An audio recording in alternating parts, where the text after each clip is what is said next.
jefe del Estado español, el general Francisco Franco, fallecía un 20 de noviembre del año 1975 y más de 3 millones de españoles desfilaron delante de su féretro en agradecimiento por sus casi 40 años al frente del gobierno en España. Toda Europa miraba atónita aquellas colas inmensas de españoles que acudían tristes al Palacio Real a ver el cadáver de aquel dictador terrible. ¿Cómo podía un pueblo llorar tanto la muerte de un supuesto tirano? ¿Qué méritos había hecho? El 20 de noviembre del año 1975, Franco dejaba una España muy diferente a la que había encontrado allá por el año 1939. De los escombros de un país arruinado por la guerra tercermundista y de un Banco de España del cual socialistas y comunistas habían robado todas las reservas de oro, entregaba una España totalmente industrializada, convertida en octava o en novena potencia mundial, con una agricultura pujante, la primera de Europa, siendo socios preferentes en aquellos tiempos de la Comunidad Económica Europea y teniendo la segunda flota pesquera más grande del mundo, con un ejército de 3 millones de soldados que estaban todos siempre movilizados, con una armada española que estaba entre las 8 más importantes del mundo de aquella época, con toda la cúpula, terroristas, etarras, estaban en la cárcel. Esto es importante. Con toda su red eléctrica y de comunicaciones en manos del Estado, no en manos de capital privado como ha ocurrido ahora, señores liberales. Con todos los hidrocarburos, recordemos la CAMSA, la compañía monopolio arrendataria de petróleo, la CAMSA, también propiedad del Estado, señores liberales, que votáis al PP y antes decíais que era franquistas. El mismo Estado, señores liberales, durante Franco, era el que fijaba los precios de los combustibles, del gasoil, del gas, de la gasolina. Con una banca pública, nacional, también estatal, señores liberales, muy importante, importantísima, poderosísima en el sector bancario español, que daba créditos muy bajos a los trabajadores para que pudieran comprar sus vehículos, sus viviendas. Estaba la caja postal de ahorros, estaba el banco hipotecario, y con un Estado que fijaba los tipos de interés a la banca privada. Ojo, el Estado era quien fijaba los tipos de interés a la banca privada. Estaba prohibida la usura. Los bancos extranjeros también estaban prohibidos en España. España no reconocía por aquellos días al Estado de Israel y tenía un trato muy cordial con los países árabes musulmanes, lo que habían propiciado que los españoles no sufriéramos embargos de crudo, al contrario que les ocurrió al resto de los países europeos durante aquellas guerras árabe-israelitas del año 1967. Los españoles eran básicamente todavía cristianos y católicos, la mayoría de ellos íbamos a misa los domingos, y los valores de esta religión eran las que inspiraban las leyes del país, así como también el código de comportamiento social, muy arraigado. La pornografía y las drogas estaban en España, al igual que hoy en Corea del Norte, naturalmente, rigurosamente prohibidas. Un genial escultor llamado Arno Breker decía ya por los años 50 que los españoles éramos los últimos hombres con honor que todavía quedábamos en Europa. Los trabajadores españoles teníamos un solo sindicato de inspiración nacional sindicalista que velaba por nuestros derechos laborales. Lo normal en aquellos días era que los españoles, cualquier español, se jubilara en la misma empresa en la que había entrado a trabajar en su juventud, porque el trabajo era fijo. El Estado hacía que esto fuera posible porque había una legislación que aseguraba el trabajo fijo por ley a todos los españoles.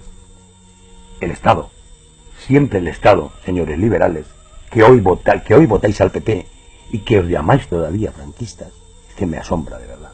El Estado fue quien creó y el que hizo posible que la sanidad fuera universal por primera vez en la historia de España para todos los españoles.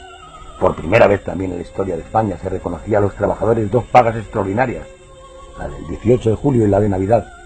Se reconocía también por primera vez en la historia de España, no ocurrió con la República, señores rojos, se reconocía el derecho también a un mes de vacaciones pagados, ¿eh? Y se implementaba un completo y complejo sistema de pensiones que cubriría y que cubrió de hecho a todos los trabajadores españoles. Hasta el año 1976 el desempleo fue prácticamente desconocido en España. Óiganlo bien, con papá Estado controlándolo todo, señores liberales, No aumentó el paro, todo lo contrario, no hubo paro en España. En muchas ocasiones eran las propias empresas las que daban créditos a sus propios trabajadores para adquirir viviendas. Pero esto no lo hacían las empresas porque fueran muy buenas, lo hacían las empresas porque estaban obligadas por ley. El franquismo construyó, además, el Estado, más de 3 millones de viviendas. Aquí en este mismo canal podéis ver los vídeos que hablan sobre ello. Viviendas de protección oficial, desde los años 50, finales de los 50, principios de los 60, hasta 1974-75, en el que Franco muere. La democracia, es decir, a partir del año 78, jamás ha realizado nada semejante, ni lo hará, no lo esperéis. España era un país unido, aunque claro, diverso, mantenía su diversidad. Solo había un partido, el Movimiento Nacional, y por tanto no existía ningún otro, y mucho menos partidos nacionalistas, ni lógicamente separatistas. Las regiones solo eran una mera división administrativa en los mapas escolares. No existían, lógicamente, autonomías, aunque había ciertos conciertos económicos, forales, en Navarra y en Álava. Recuerdo de aquellos fueros antiguos del medievo. Los motores económicos de España eran básicamente Madrid, las Vascongadas y Cataluña. Castilla quedaba dividida en dos regiones, que la Castilla la Vieja al norte, por encima de Guadarrama, y Castilla la Nueva, sin reconocimiento institucional, pero sí identitario. Por ejemplo, en aquellos días los madrileños, los cántabros, los riojanos, etcétera, todavía nos sentíamos plenamente castellanos. Durante los años 50 incluso, se publicaban aquí en España libros en catalán y en euskera. La sección femenina del movimiento de la Falange se encargaba de recuperar, de proteger y de fomentar el folclore de todas las regiones de España. Y a partir de los años 50 comenzaba un éxodo de las zonas rurales del centro del país hacia la periferia, que ya no se detuvo hasta el día de hoy.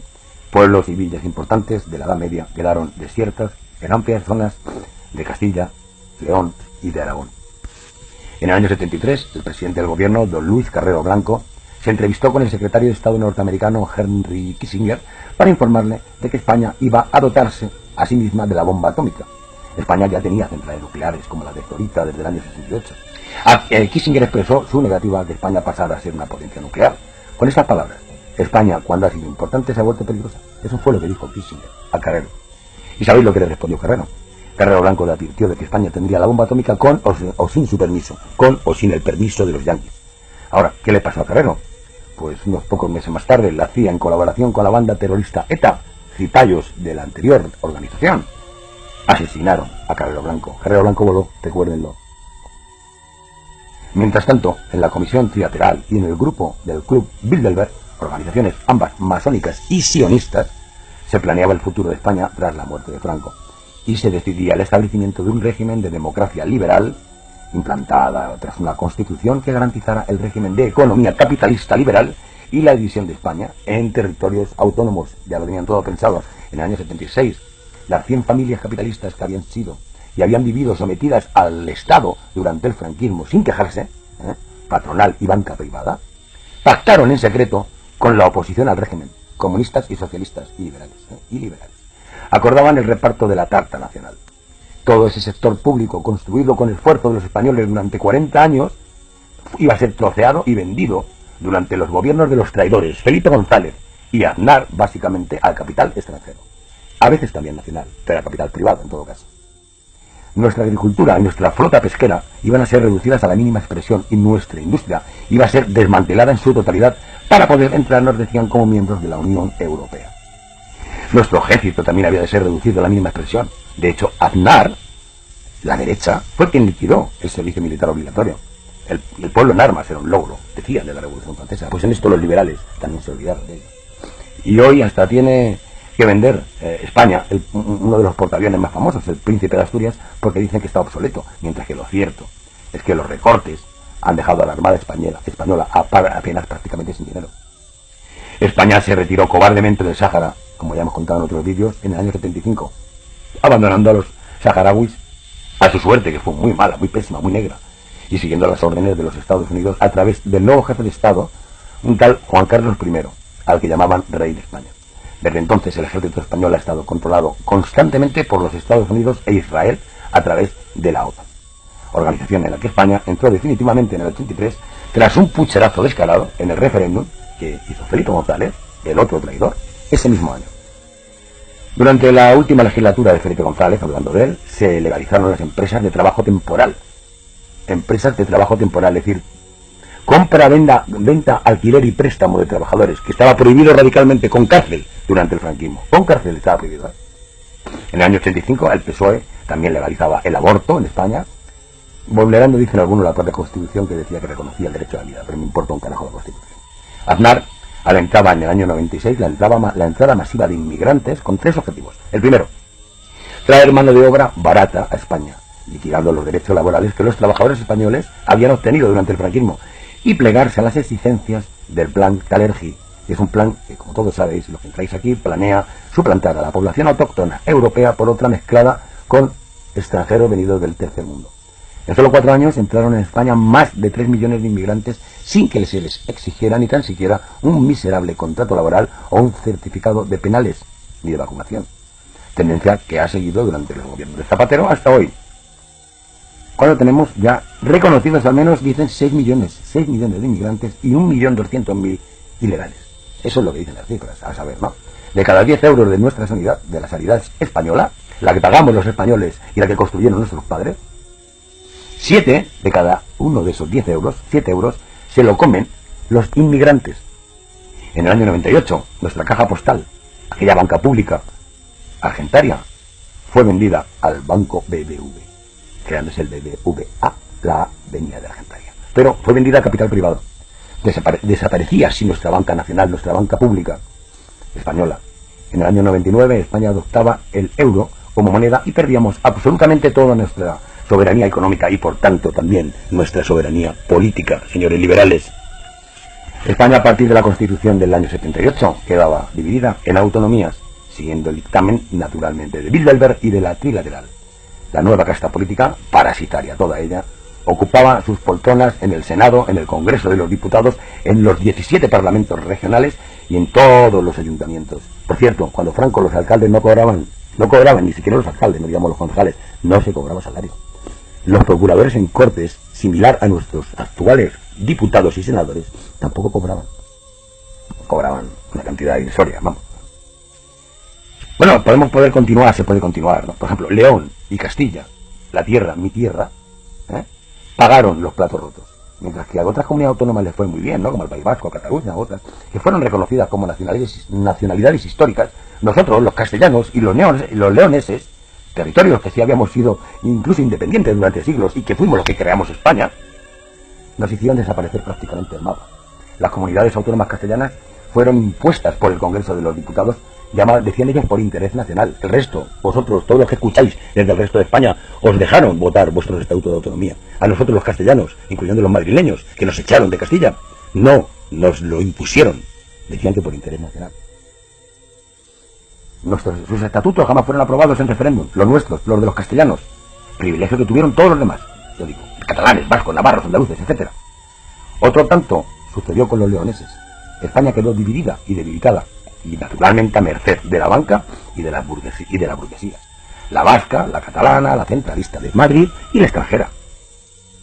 Para colmo, en el año 77 se realizó una amnistía política en todo el país, cuya primera consecuencia fue la liberación de más de 300 terroristas que inmediatamente pasaron a tomar las armas y, lógicamente, a asesinar a más españoles, protegidos siempre por el Estado español y por el Estado francés, por muchos que fueron. Hoy el 70% de los españoles nos declaramos católicos, pero no llega al 20% de los que acudimos regularmente a las iglesias los domingos. También es cierto que las misas de los domingos ya no son las de los años 60 y 70. Nuestra iglesia también ha cambiado, se ha ayornado también. El resto ya lo conocemos todo, ¿no? Podríamos seguir hablando de muchas más cosas que nos hemos dejado por el camino de estos últimos 35 años, como por ejemplo las universidades laborales o el sistema educativo que tenía el franquismo. Pero tampoco quiero deprimiros más. También se podrían matizar ciertos aspectos, pero a grosso modo esto es lo que ha pasado en España tras la muerte de Franco. Por aquel camino hemos llegado a donde ahora estamos. De aquellos barros proceden estos lodos. Una vez más reiteramos que lo que ya dijimos hace unos días, España no necesita un 15M, necesita un nuevo 2 de mayo y necesitamos tener la conciencia de que tenemos que volver otra vez por los pasos del Estado Nacional.